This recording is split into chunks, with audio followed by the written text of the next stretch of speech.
tawadhu, rendah diri, dan tercelanya takabur, kesombongan.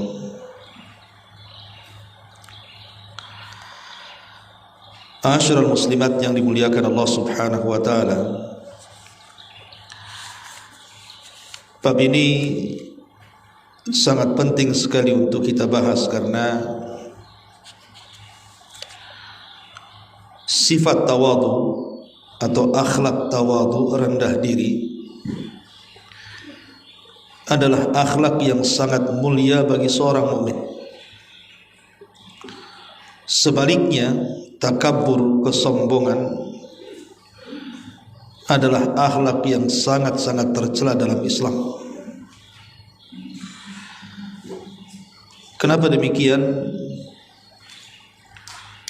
Karena Islam itu sangat melarang dan sangat membenci sifat atau akhlak kesombongan.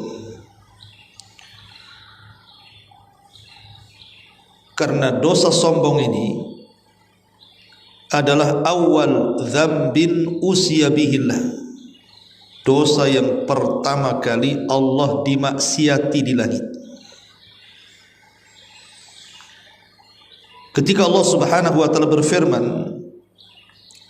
wa idh qulna lil malaikati isjudu li adam fasajadu illa iblis aba wastakbara wa kana minal kafirin.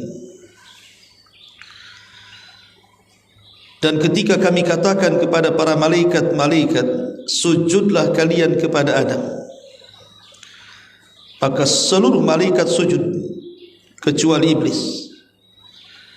Dia sangat enggan dan sombong, dan dia termasuk makhluk yang kafir. Lihat dalam ayat ini, sombong adalah dosa pertama Allah dimaksiati. Siapa yang bermaksiat dengan kesombongan kepada Allah Azza wa Jal? Iblis. Ketika Allah katakan, ya iblis, ma mana'aka an tasjuda lima khalaqtu biyadai astakbarta am kunta minal alin, qala ana khairum minhu khalaqtani min nar wa khalaqtahu min tin. Wahai iblis, apa yang mencegah engkau sujud kepada makhluk yang aku ciptakan dengan kedua tanganku? Apakah engkau hendak menyombongkan diri, ataukah engkau merasa lebih tinggi dariku, kata Allah. Maka iblis menjawab, saya lebih baik dibandingkan Adam, karena kau ciptakan aku dari api dan kau ciptakan Adam dari tanah. Subhanallah. Bagaimana iblis adalah makhluk pertama yang mengajarkan kesombongan. Maka siapapun yang tersifati dengan sifat sombong berarti ada hubung kait dengan iblis. Saya ulangi, siapapun yang memiliki watak ataupun sifat ataupun akhlak kesombongan berarti dia ada hubung kait dengan iblis, laknatullah alaihi. Karena dialah yang pertama kali mencontohkan kesombongan. Sombong akan perintah Allah Subhanahu wa taala, dan Allah tidak suka dengan orang-orang yang sombong. Innahu la yuhibbul mutakabbirin. Allah tidak senang dan tidak suka dan tidak cinta dengan orang-orang yang sombong. Ma'asyiral muslimat yang dimuliakan Allah Subhanahu wa taala, bab ini yang kita kaji ini adalah bab tentang kemuliaan tawadhu dan tercelanya sikap takabur. Di sini muallif rahimahullah taala mengatakan, seorang muslim harus bertawadhu dengan tidak merendahkan maupun menghinakan diri, dan tawadhu adalah akhlaknya yang sangat tinggi dan sifat yang sangat mulia, sementara takabur, kesombongan bukan termasuk akhlak mulia dan tidak patut bersanding dengannya. Sebab seorang agar tidak dicampakkan, sebab seorang muslim bertawadu adalah untuk dimuliakan, dan tidak mau sombong agar tidak dicampakkan, sebab sudah menjadi sunnatullah mengangkat derajat orang-orang yang tawadu dan merendahkan orang-orang yang sombong. Nabi SAW bersabda, "Ma naqasat sadaqatu min mal, wa ma zadallahu 'abdan bi'afwin illa izzan, wa ma tawadha'a ahadun lillahi illa rafa'ahu Allah." Kata Nabi, sedekah itu tidak mengurangi harta, dan tidaklah Allah menambahkan kepada seseorang hamba karena menjadi seorang pemaaf, melainkan kemuliaan. Dan tidaklah seseorang bertawadu karena Allah, melainkan Allah subhanahu wa ta'ala akan mengangkat derajatnya. Kemudian juga disebutkan di sini, haqqun 'ala Allah alla yartafi'a syai'un minad dunya illa wada'ahu. Sudah menjadi ketetapan yang hak atas Allah agar tidak ada satu pun dari dunia yang meninggikan diri, melainkan Dia pasti merendahkannya. Ma'asyiral muslimat yang dimuliakan Allah subhanahu wa ta'ala, kita tahu bahwa Nabi SAW mengajarkan kepada kita sifat rendah diri,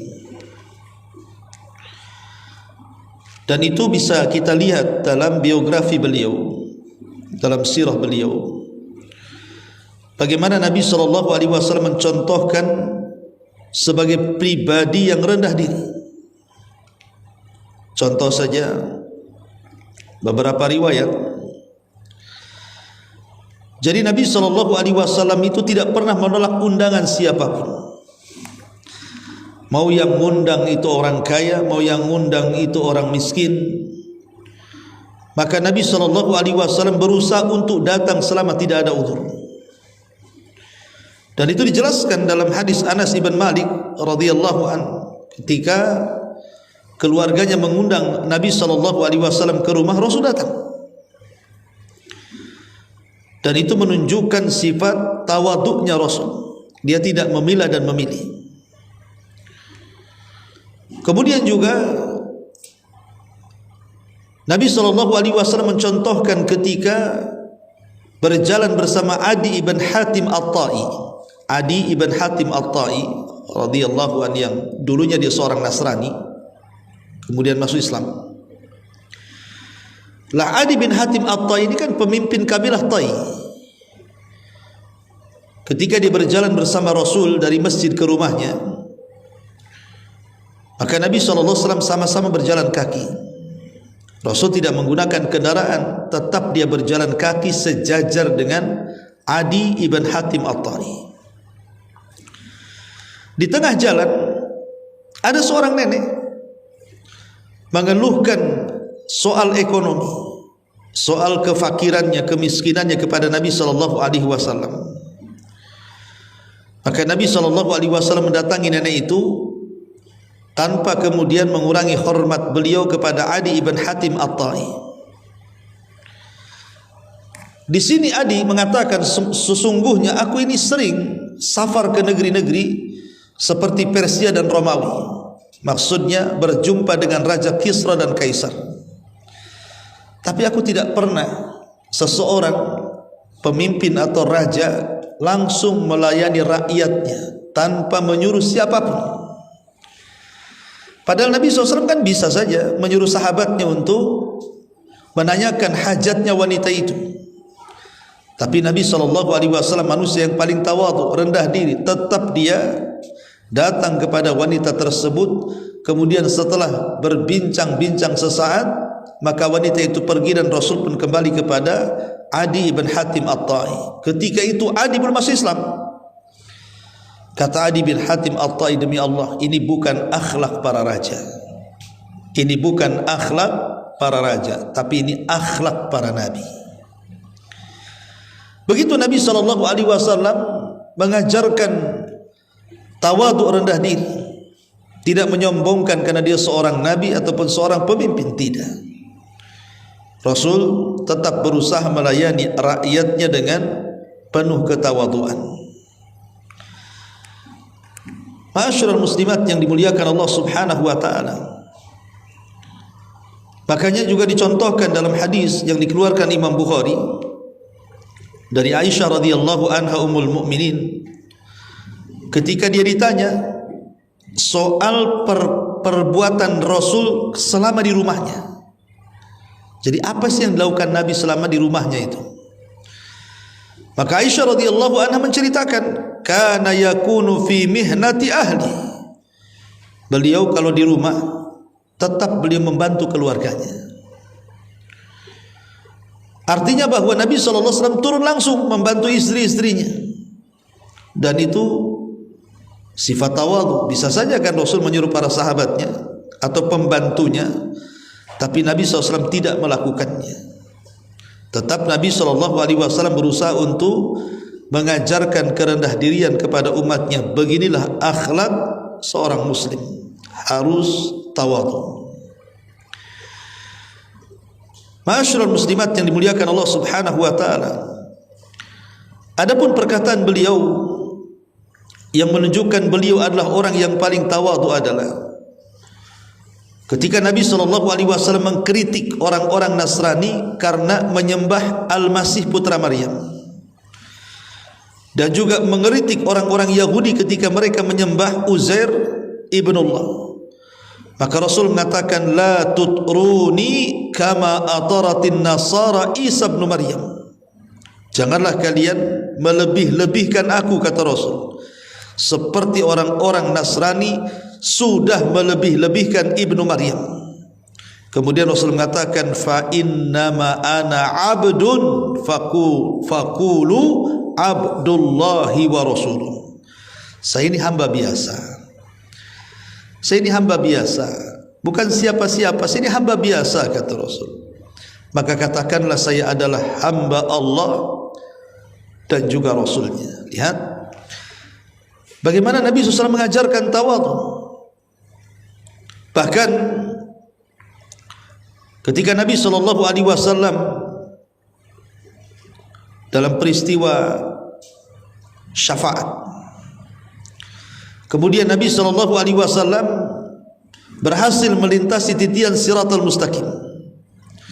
Kemudian manusia berjubel di pintu-pintu sorga. Kemudian Nabi SAW mengetuk pintu sorga. Kemudian penjaga sorga mengatakan, man, siapa anda? Maka Nabi SAW mengatakan, ana Muhammad, saya adalah Muhammad. Maka penjaga pintu sorga mengatakan, bika umirtu alla aftah li ahadin qablak, karenamu ya Muhammad Allah larang aku membuka pintu sorga ini selamanya, tapi karena engkau yang meminta aku buka. Syahidnya di sini ketika Rasul ditanya, man, siapa anda? Maka Rasul tidak pernah menyebut titelnya. Saya seorang nabi, saya seorang rasul, saya ulul azmi, saya manusia pilihan, akhir anbiya wal mursalin. Tidak, Rasul hanya mengatakan ana Muhammad, saya adalah Muhammad. Dia sebutkan namanya. Dan itu bentuk tawadhu, kerendah dirian. Karena kesombongan itu adalah ridha Allah. Kesombongan itu ridanya Allah, selendangnya Allah.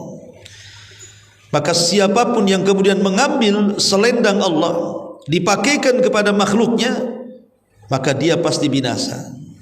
Lihat di sini Nabi SAW mengatakan, yuhsyarul mutakabbiruna yawmal qiyamati amsalad dzarri fi suratir rijali yaghshahumudz dhullu min kulli makan yusakuna ila sijni fi jahannam yuqalu lahu bulas ta'luhu narul anyar yusqawna min usarati ahlin nar tinatal khabar.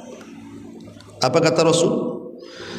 Orang-orang yang sombong pada hari kiamat itu akan digiring seperti semut kecil dalam bentuk seorang laki-laki yang diliputi kehinaan, kata Rasul, dari semua tempat, semua penjuru.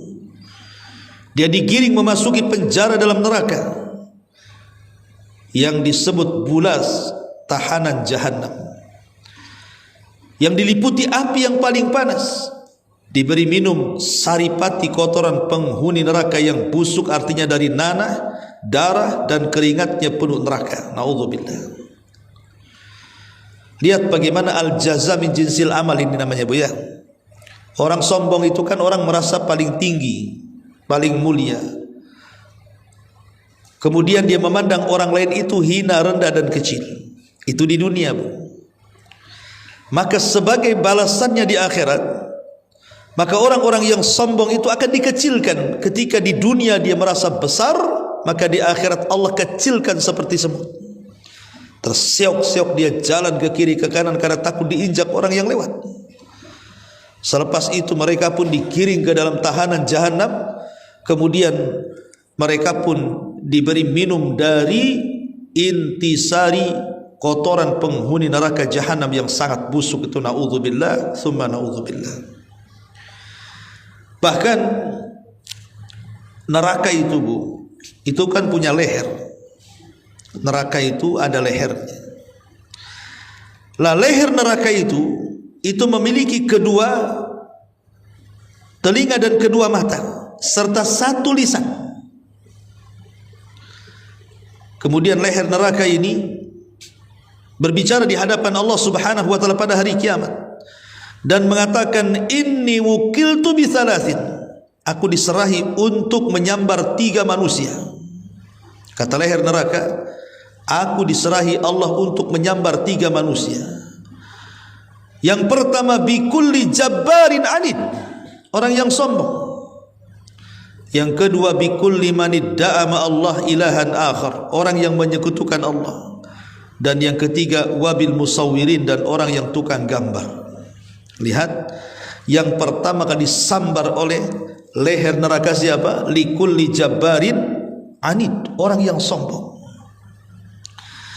Ma'asyiral muslimat yang dimuliakan Allah Azza wa Jalla, lalu seperti apa sih sombong itu?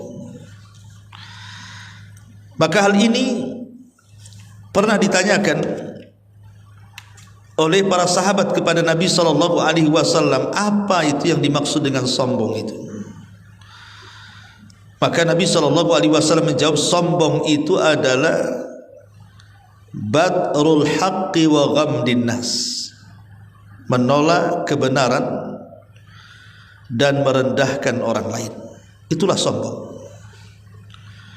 Sombong itu kalau dia tolak kebenaran dan dia merendahkan dan mengecilkan orang lain. Contoh saja, Bu, yang mudah ya. Kadang-kadang ada orang disangka itu bukan sombong tapi sombong. Lah ciri orang yang sombong itu, Bu, kalau dia suka membicarakan pribadi dia.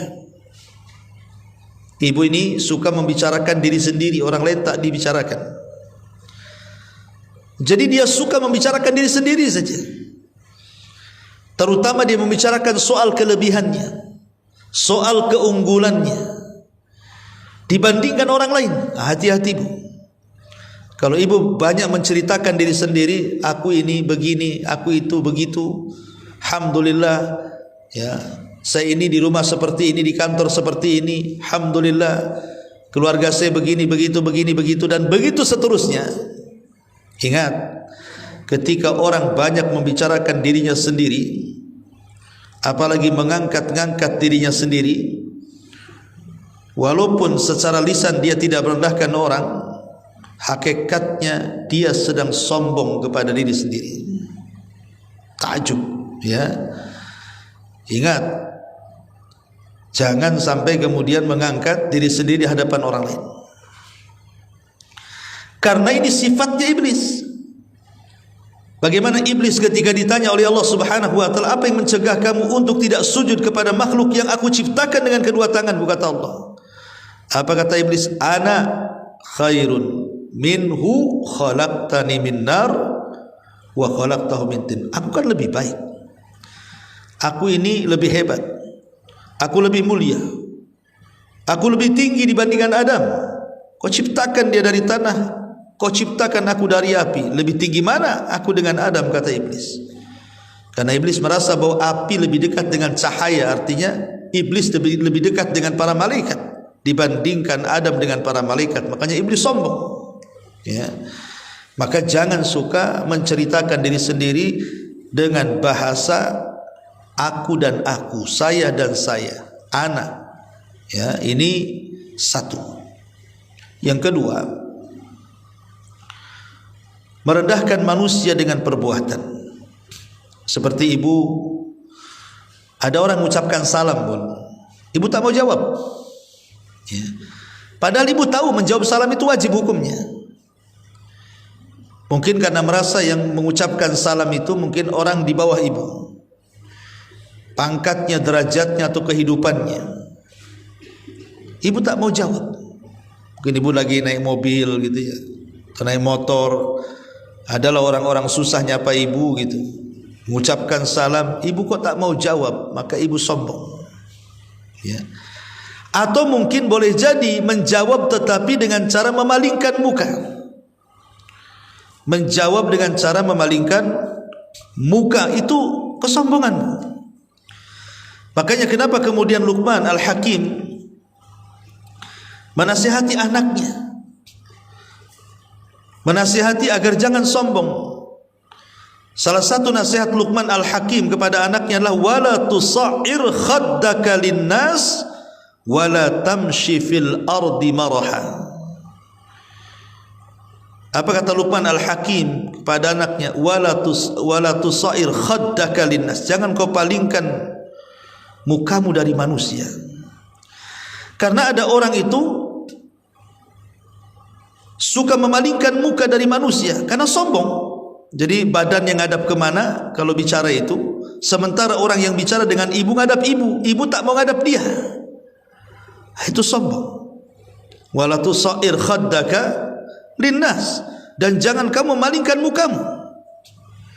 Ya kalau bicara itu Bu, walaupun orang di depan kita itu mungkin ya lebih rendah dibandingkan kita, kita tidak boleh memalingkan muka kita. Tetap kita hadapi seolah-olah kita sedang bicara serius dengan dia. Karena kalau sampai kita palingkan muka kita, badan kita tidak menghadap kepada orang yang bicara dengan kita, maka itu bentuk kesombongan. Dan Allah juga katakan wala tamshi fil ardi maraha, dan jangan kamu berjalan di permukaan bumi dengan angkuh dan sombong. Dahulu ada seorang ulama namanya Malik ibnu Dinar. Malik ibnu Dinar. Malik ibn Dinar ini sedang duduk. Tiba-tiba ada seorang pejabat lewat, Ibn Abi Sufra. Jadi kata Malik ibn Dinar, ketika pejabat ini lewat seraya membusungkan dadanya, ditegur sama Malik ibn Dinar dan mengatakan janganlah jalan seperti itu, karena jalan seperti itu jalannya orang sombong. Tiba-tiba pejabat ini melirik kepada Malik ibn Dinar, berhenti dia dan mengatakan ala ta'rifuni, sembarang kau ngomong, kau enggak kenal aku ya? Lihat, mulai dia sombong, kau enggak kenal aku ya. Dan ini banyak di masyarakat ke kalimat ini, dia enggak kenal saya aja tuh, nah gitu bahasanya ya. Coba dia kenal dengan saya, pasti dia enggak begini, enggak berani ya. Awas saja, dia enggak tahu siapa saya, siapa keluarga saya, siapa bapak saya, siapa suami saya. Ini bahaya kalimat-kalimat seperti ini. Makanya dia mengatakan ata'rifuni, kau tidak mengenal aku ya? Maka Malik ibn Dinar mengatakan bal a'rifuka haqqal ma'rifah, bahkan aku kenal siapa kamu lebih kenal dari dirimu sendiri, katanya. Akhirnya pejabat ini heran dan mengatakan, kalau engkau tahu soal aku, lalu siapa aku, katanya. Maka Malik ibn Dinar mengatakan, engkau adalah makhluk yang keluar dari kedua lubang najis, dan di perutmu sekarang membawa kotoran najis. Dan sekalipun engkau mati, Seandainya engkau mati kemudian bangkaimu tidak dikuburkan, maka tidak ada manusia yang akan mendekatimu, katanya. Itulah kamu. Lihat orang ini. Orang ini kaget ketika Malik ibn Dinar ngomong begitu. Engkau loh keluar dari kedua lubang najis, dan engkau juga dilahirkan dari nutfatun nadhira, dari sperma yang hina, dan sekarang di dalam perutmu itu tahmilul adhira, membawa seluruh kotoran yang najis. Dan kalau kau mati kemudian jadi bangkai, tidak ada yang menguburkan kamu, tidak ada yang berani mendekatimu, katanya. Itulah kamu. Subhanallah. Akhirnya sang pejabat ini, Ibn Abi Sufrah ini, akhirnya dia pun tobat dan mengatakan, al-an, sekarang aku tahu siapa aku, katanya. Subhanallah. Ya.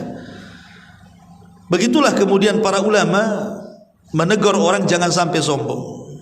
Enggak boleh sombong, membanggakan keluarganya, membanggakan keturunannya, membanggakan nenek moyangnya, membanggakan daerahnya, membanggakan sukunya, kabilahnya. Tidak boleh. Islam itu mengajarkan ketawaduan dan tidak pernah mengajarkan kesombongan. Masyarul muslimat yang dimuliakan Allah Subhanahu wa taala. Lah Nabi sallallahu alaihi wasallam ketika mendefinisikan soal sombong, dan dia mengatakan batrul haq wa ghamdun nas. Sombong itu menolak kebenaran. Dahulu di zaman Nabi Musa alaihi salatu wassalam, ada manusia yang paling congkak dan sombong di permukaan bumi. Namanya Fir'aun. Itu orang yang paling sombong. Bahkan sesombong-sombongnya orang sombong Fir'aun itulah, Bu. Karena dia merasa dirinya Tuhan. Dan mengatakan, ana rabbukumul a'la. Saya adalah Rabb kalian yang paling tinggi, dan saya tidak pernah tahu ada Tuhan selainku, katanya. Lah ketika Nabi Musa alaihi salatu wassalam diangkat menjadi nabi dan rasul, dan Allah Subhanahu wa taala katakan, idhhab ila fir'auna innahu tagha. Pergi kau Musa kepada Fir'aun, nasihati Fir'aun. Mudah-mudahan dengan nasihatmu kepada Fir'aun itu, la'allahu yazakka, dia boleh jadi kemudian mau membersihkan dirinya dan menerima syariat. Maka Musa pun mulai datang kepada Fir'aun, mendakwahkan dakwah yang hak, mendakwahkan wahyu Allah Subhanahu wa taala. Tapi apa yang terjadi? Justru Fir'aun sombong, takabur. Walaupun di hadapan dia sudah jelas mukjizat Nabi Musa loh, tongkat jadi ular, tangan menjadi bercahaya dan begitu seterusnya, dan logika-logika Musa ketika berdialog pun tidak bisa dibantah Fir'aun. Tapi memang Fir'aun itu hatinya sudah keras, hatinya diliputi dengan iblis. Makanya dia menolak Nabi Musa, bahkan mengajak berduel lagi. Itulah orang yang sombong, tidak menerima nasihat, tidak menerima nasihat, dan itulah kesombongan iblis yang sesungguhnya. Masyarul muslimat yang dimuliakan Allah Azza wa Jalla, ataupun yang dilakukan orang-orang Yahudi dahulu. Orang-orang Yahudi di kota Madinah itu, Bu, kenapa mereka sampai tinggal di Madinah? Karena ceritanya orang-orang Yahudi sampai di Madinah ini karena ada seorang pendeta dari pendeta-pendeta mereka menjelaskan bahwa Madinah itu tempat yang kelak akan muncul seorang nabi yang merupakan akhir para nabi dan rasul, dan akan membawa Bani Israel khususnya dan umumnya manusia ke dalam kejayaan. Makanya kemudian berbondong-bondong orang Yahudi itu datang ke kota Madinah karena menanti-nanti dan menunggu-nunggu kedatangan nabi akhir zaman. Rupanya Allah Subhanahu wa taala utus Nabi sallallahu alaihi wasallam sehingga hijrahlah Rasul dari Mekah ke Madinah dan berjumpa dengan orang-orang Yahudi yang selama itu orang-orang Yahudi menanti-nanti dan menunggu-nunggu kedatangan Nabi sallallahu alaihi wasallam. Nah, sekarang Nabi sudah ada nih. Apakah kemudian mereka menerima? Tidak. Justru mereka menolak Nabi. Itulah sombong. Beratus-ratus tahun mereka menanti kemunculan Nabi. Setelah munculnya Nabi tak beriman. Alasannya sepele. Karena Nabi yang diutus bukan Nabi Bani Israel, tapi Nabinya orang Arab. Mereka pun benci kepada orang Arab, sombong. Itulah Yahudi. Mereka umat yang paling sombong, membunuh para Nabi. Ma'asyiral muslimin yang dimuliakan Allah Subhanahu wa taala. Jadi, kenapa kemudian orang-orang Yahudi itu tidak mau menerima hidayah Islam, padahal jelas-jelas ilmunya sudah ada pada mereka? Karena kesombongan dalam hati mereka yang menolak Islamnya mereka kepada Nabi sallallahu alaihi wasallam, sehingga di zaman itu hanya beberapa orang yang bisa dihitung dengan jari saja yang bisa masuk Islam. Selebihnya orang-orang Yahudi itu kufur karena kesombongan. Ataupun orang-orang musyrik, orang-orang musyrik Arab, ketika Nabi sallallahu alaihi wasallam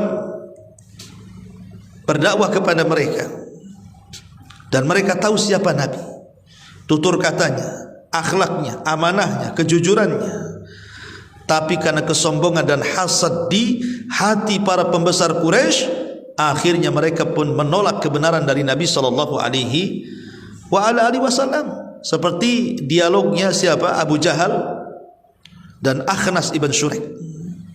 Jadi satu hari Akhnas ibn Syurek ini datang kepada Abu Jahal menanyakan soal Rasul. Kata Akhnas, ya Abu Jahal,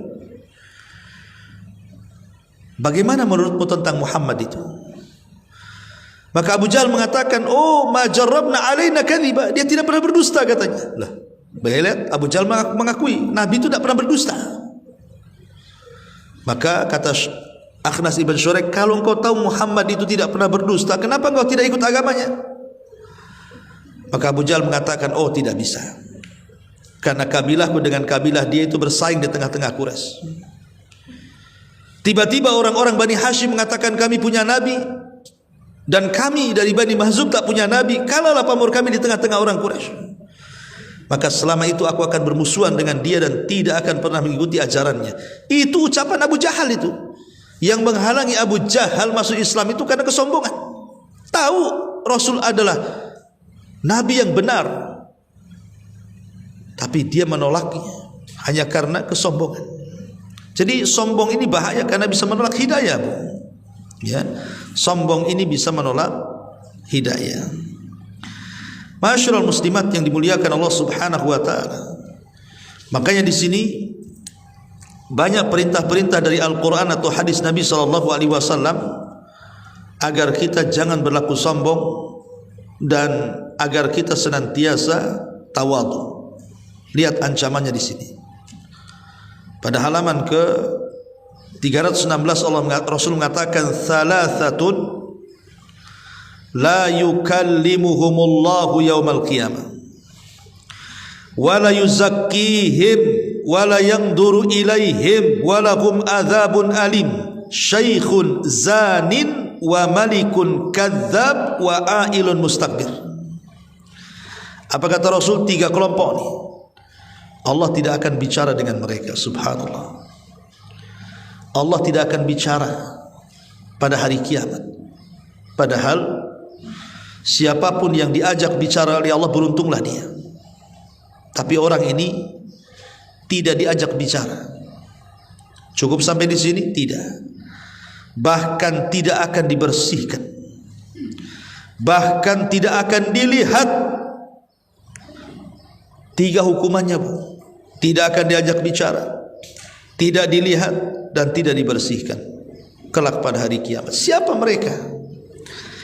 Yang pertama, syaikhun zanin, orang tua berzina. Bukan berarti kemudian anak muda berzina tidak ada. Justru anak muda berzina lebih banyak dibandingkan orang tua berzina, kan? Tapi maksud hadis ini bahwa orang tua yang berzina itu hukumannya lebih berat dibandingkan anak muda berzina. Karena anak muda berzina itu tidak ada ancaman seperti ancaman orang tua yang berzina. Tidak akan bicara, Allah tidak akan bicara, Allah tidak akan melihat, Allah tidak akan membersihkan. Lihat, ancamannya berat kepada orang-orang tua yang berzina. Maknanya orang tua yang berzina itu lebih besar dosanya dibandingkan anak muda yang berzina. Kenapa bisa seperti itu? Karena orang tua yang berzina itu Mereka tidak ada pendorong untuk berzina. Kalau anak muda berzina memang ada pendorongnya, syahwatnya kan. Lah kalau orang tua berzina apa pendorongnya? Rata-rata orang sudah tua itu sudah punya istri. Artinya ada yang halal bagi dia, sudah punya anak, sudah punya cucu, terkadang tenaga juga sudah tidak ada. Kok masih berzina? Berarti kebiasaan buruk dia. Makanya kenapa kakek yang berzina lebih besar dosanya dibandingkan anak muda yang berzina. Yang kedua, malikun kadzab, pemimpin pendusta. Berdusta siapapun tidak boleh dosa besar. Tapi kalau seorang pemimpin berdusta lebih besar lagi dosanya. Kenapa? Ngapain dia berdusta? Hukum ada di tangannya. Makanya kenapa para pemimpin pendusta itu lebih besar dosanya dibandingkan rakyat yang berdusta. Dan syahid yang terakhir, wa'ailun mustakbir, dan orang miskin yang sombong. Sudah miskin, sombong lagi. Ya, kalau orang kaya sombong bu, ya nggak boleh juga orang kaya sombong, tetap nggak boleh. Tapi kalau seandainya kita banding-bandingkan dosa, satu orang kaya sombong, satu orang miskin sombong, maka sudah miskin dia sombong lebih besar dosanya dibandingkan dia kaya tapi sombong. Kenapa demikian bu? Karena orang kaya sombong itu wajar ada pendorong sombongnya. Kaya, ya. Kaya, punya mobil sombong, punya rumah megah sombong, punya uang banyak sombong, wajar. Kenapa? Karena ada pendorong kesombongan. Loh, sudah miskin sombong ini apa yang dorong dia? Dia mau menyombongkan kekayaan, dia miskin. Dia menyombongkan mobil, mobil tak punya. Menyombongkan rumah, rumah tak punya. Menyombongkan perhiasan, perhiasan tak punya. Menyombongkan apa? Selfie depan rumah orang, ataupun mungkin selfie depan mobil orang yang megah. Lihat ini mobil saya. Itu sudah kuadrat sombongnya itu. Ya, kalau kayak gini. Makanya kenapa di sini orang miskin sombong itu bahaya dibandingkan orang kaya sombong. Maka orang-orang seperti ini tidak akan diajak bicara, tidak akan dibersihkan, bahkan tidak akan dilihat sama sekali. Kemudian juga Nabi SAW di sini mengatakan, bainama rajulun fi hullati tu'jibuhu nafsu murajjilun ra'sahu yakhtalu fi masyihi idh khasafa Allahu bihi al-ardha fahuwa yatajaljalu fil ardi ila yaumil qiyamah. Ketika seorang laki-laki berjalan mengenakan pakaian yang membuatnya bangga dengan dirinya, rambutnya tersisir rapi, berlaku angkuh dalam berjalannya, tiba-tiba Allah membelah bumi dan menelannya, maka dia dalam keadaan meronta-ronta dalam bumi tersebut sampai kiamat dibangkitkan. Hadis ini bicara siapa? Bicara Qarun. Ya. Jadi si Qarun itu bu, diberikan dan dianugerahkan oleh Allah Subhanahu wa taala kekayaan yang luar biasa.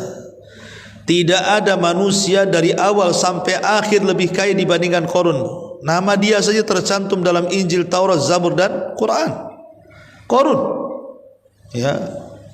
Siapa yang tidak kenal Qarun? Dikisahkan sebuah agama. Ketika Allah Subhanahu wa taala bentangkan kekayaan Qarun, sekali-kali dia keluar bu, membawa semua perhiasan di badannya, kemegahan di badannya, sehingga orang-orang yang melihatnya mengatakan, ya laita lana mislama utiya Qarun. Ya Allah, kapan kiranya aku seperti Qarun, katanya. Saking kayanya sehingga orang bercita-cita, kapan aku seperti dia, kapan aku seperti dia. Tetapi ketika kemudian si Qarun ini tidak bersyukur dengan nikmatnya. Ketika datang petugas zakat meminta zakat, tiba-tiba dia mengatakan, innama utituhu min ilmin indi. Enak saja katakan kepada Musa itu, ini harta atas jerih payah saya, ini harta karena kecerdasan saya, ini harta karena saya yang punya, bukan dia. Pergi kau dari sini. Dia tolak perintah Allah. Lebih-lebih kemudian dia pun merasa hasad. Kenapa? Karena Nabi Musa walaupun tidak kaya banyak pengikut. Dia kaya tapi tak ada pengikut. Dari sini dia ingin menghancurkan karir Nabi Musa dengan cara apa? Dengan cara menjelek-jelekan Nabi Musa dan memfitnah bahwa dia telah berzina dengan seorang wanita. Jadi satu hari Qarun ini menyewa seorang wanita pelacur dengan bayaran yang tinggi, cuman suruh ngomong di hadapan orang bahwa Musa berzina dengan dia. Deal. Akhirnya dibayar wanita itu. Manusia pun kumpul. Setelah manusia kumpul, kata Qarun kepada wanita itu, cepat kau ngomong, cepat kau ngomong. Tapi wanita ini sekali-kali melirik Qarun, sekali-kali melirik Nabi Musa. Akhirnya dia kasihan dengan Nabi Musa. Dia pun tidak bicara sepatah kata pun. Justru terbalik dia mengatakan, aku dibayar Qarun untuk menjelek-jelekan Musa. Oh, marah Nabi Musa. Dia berdoa kepada Allah. Dan Allah mengatakan, kalau begitu ya Musa, perintahkan bumi. Apapun yang kau perintahkan pasti dia akan nurut atas izin aku, kata Allah. Maka ketika itu terjadilah mula'anah antara Musa dan Harun, antara Musa dan Qarun. Maka Musa pun mendoakan dengan doa yang buruk kepada Qarun dan memerintahkan bumi untuk menelannya. Maka Allah katakan, fa khasafna bihi wa bidarihil ardh. Kami tenggelamkan Qarun dan seluruh kekayaannya. Itu karena kesombongan. Lihat akibat orang-orang yang sombong itu. Ma'asyiral muslimat yang dimuliakan Allah Azza wa Jalla, di sini pengarang menyebutkan beberapa sifat, ciri-ciri orang-orang yang tawadu, kebalikan dari sombong. Pertama, jika seseorang selalu ingin menonjol, maju ke depan di antara sesamanya, berarti dia orang yang sombong. Namun jika mundur, menarik diri dari mereka, maka dia orang yang tawadu. Umpamanya ibu ini ada persatuan pengajian, ya, memang ibu tidak layak untuk jadi ketua dan tidak pantas untuk jadi bendahara dan belum patut untuk menjadi wakil ketua dan begitu seterusnya karena minimnya pengalaman, karena tidak pernah berorganisasi atau apalah namanya, ya. Kemudian ibu ditawari jadi ketua atau jadi waketum gitu ya. Kata ibu, enggaklah, yang lain saja. Kayaknya saya tidak layak di situ. Ibu berarti tawadu tuh. Ya. Tapi kalau ibu mengatakan kayaknya yang cocok jadi pemimpin anak lah di sini nih. Kenapa? Anak kan senior di sini. Ya, yang lain junior tuh. Dari segi usia pun anak kan lebih tua dibandingkan yang lain. Muda-muda katanya. Biar anak aja lah. Padahal dia tidak punya kesanggupan untuk memimpin. Ini kan skala kecil saja, Bu. Nah, ini sombong orang seperti itu. Makanya para ulama kalau ada yang memuji itu, alangkah banyaknya pengetahuan yang Allah anugerahkan kepadamu, maka para ulama salaf mengatakan, iya betul, tapi yang aku tidak ketahui lebih banyak dibandingkan yang aku ketahui. Begitu jawaban para ulama, ya. Yang kedua, jika seseorang berdiri dari tempat duduknya karena kehadiran seorang alim yang mulia dan dia mempersilahkan sandalnya dan dia mempersiapkan sandalnya dan keluar mengikutinya dari belakangnya sampai pintu rumah mengantarkannya, maka orang itu adalah orang yang tawadhu. Pamannya Bu, ibu ada tamu yang datang itu mungkin seorang ustadz, seorang alim, orang mulia, ya. Ibu ingin menghormatinya. Maka semenjak dia datang bertandang bertamu, ibu ya kasih pelayanan yang baik, ya kan, kasih hidangan yang baik. Sampai keluar rumah pun ya dia diambilkan sandalnya, ya, supaya mudah untuk dipakai gitu ya. Maka ini bentuk-bentuk tawadhu. Bentuk-bentuk tawadhu. Tetapi jika seseorang berdiri menyambut kedatangan orang-orang awam dengan muka berseri-seri dan gembira, lemah lembut di dalam bertanya, memenuhi undangannya, membantu kebutuhannya, dan tidak menganggap dirinya lebih baik dari mereka, maka itulah orang-orang yang tawadu. Artinya sebaliknya berarti tidak tawadu. Maunya dia tidak mau mengundang kecuali orang-orang yang sepadan dengan dia, baik ketika acara walimah atau yang semacamnya. Makanya Rasul mengatakan seburuk-buruk makanan walimah adalah walimah yang dihadiri orang kaya dan tidak ada orang miskinnya, kata Nabi. Karena itu bentuk sombongan masalahnya, ya. Yang keempat, jika seseorang mengunjungi orang lain yang kedudukannya lebih rendah atau setara, membawakan barang-barangnya atau berjalan bersamanya, memenuhi kebutuhannya, maka dia termasuk orang-orang tawadhu. Artinya kalau sebaliknya berarti dia orang sombong. Makanya dahulu para ulama itu, Bu, seperti yang dikisahkan kepada kita oleh Abdullah ibn Mubarak. Siapa yang tidak kenal Abdullah ibn Mubarak? Ulama dunia. Tapi terkadang dia menawarkan ke rekan-rekannya, siapa yang mau safar denganku, katanya. Hampir tidak ada yang menolak. Teman-temannya Abdullah ibn Barak itu kalau safar dengan Abdullah ibn Barak. Kenapa? Karena selalu dia ngasih syarat.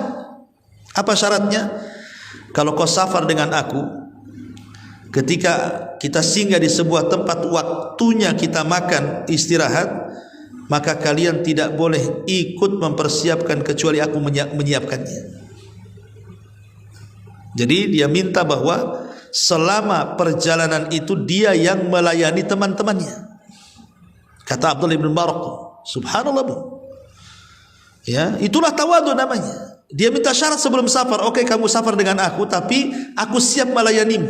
Oh, kan mantap. Zaman sekarang mana ada kayak gitu. Yang ada dilayani lah kan itu. Ini yang nomor 4. Yang nomor 5, jika seseorang duduk bersama fakir miskin, orang-orang sakit dan para penyandang cacat, atau memenuhi undangan mereka atau berjalan bersama mereka di jalan mereka, maka ia termasuk tawadhu. Berarti sebaliknya itu kesombongan. Jika seseorang makan dan minum tanpa berlebihan, berpakaian tanpa sombong, maka dia orang yang tawadhu. Berarti sebaliknya sombong. Ya, ketika dia berlebihan makan, sombong dengan pakaian, nah ini bahaya. Ya. Taib. Kemudian di sini juga pengarang memberikan contoh beberapa kisah teladan. Ya. Pertama, riwayat dari Umar bin Abdul Aziz.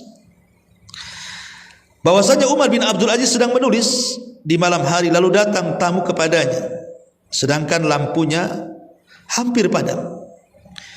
Tamu itu berkata, saya akan memperbaiki lampu itu wahai tuan. Kata Umar bin Abdul Aziz seraya mencegahnya, bukan termasuk orang yang mulia jika menjadikan tamunya sebagai pembantu. Tamu itu berkata, kalau begitu saya yang akan membangunkan pembantu. Umar bin Abdul Aziz mengatakan, dia baru saja tidur, jangan kau bangunkan. Kemudian Khalifah Umar bin Abdul Aziz mengambil botol, memenuhi lampu dengan minyak. Tamu itu pun berkata, Anda melaksanakannya sendiri wahai Amirul Mukminin.